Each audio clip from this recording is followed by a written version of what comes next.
there is such a good array of local fish. I mean, and just making use of what is around. And if you work within the seasons, then you know, generally you've got a good product, and that's what people want.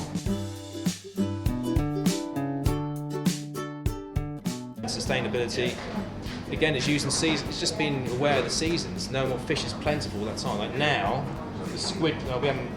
You get a bit of squid from the West Country. That's now finished. And so all the cuttlefish arrive in the bays all around the south coast to breed, and they come in, and that's huge. That's a huge market. So we make use of that. And then again, it's just a little bit of educating the public to say, well, squid's off now. You know, that's gone. But you know, getting the cuttlefish, it is educating a little bit as well. Getting people to try different fish, and I've always been into that. Just making use of the shellfish in the harbour. There's plentiful there, and again, it's just making use of the resources there, knowing what's there, working with people who have the same ethos. I mean, I work with a few fishermen solely because that's what they do. That's their job, and they know their job. So you know, and I buy my fish direct from them.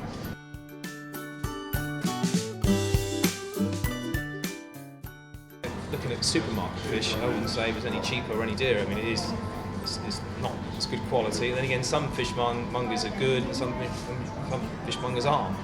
So it's a bit of a minefield. And people still have this sort of wariness about fish and whether they can cook it when it's probably the easiest thing to cook it, you know. And it still can be the cheapest meal you can put out.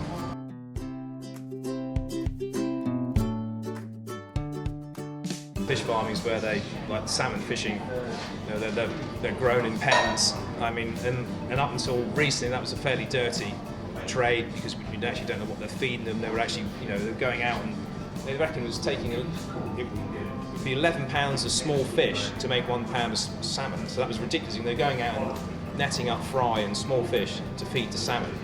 So that's why things like puffins and things are starving, and bigger fish are starving because you're taking the small fish away from the, you know, that complete madness. But I think the industry is improving now, where they're using sort of bi-fish products. So you know, if you go to a factory where they're filleting fish, they're probably mincing that fish up and feeding them, as opposed to taking young fish to feed another animal. And that's just bizarre.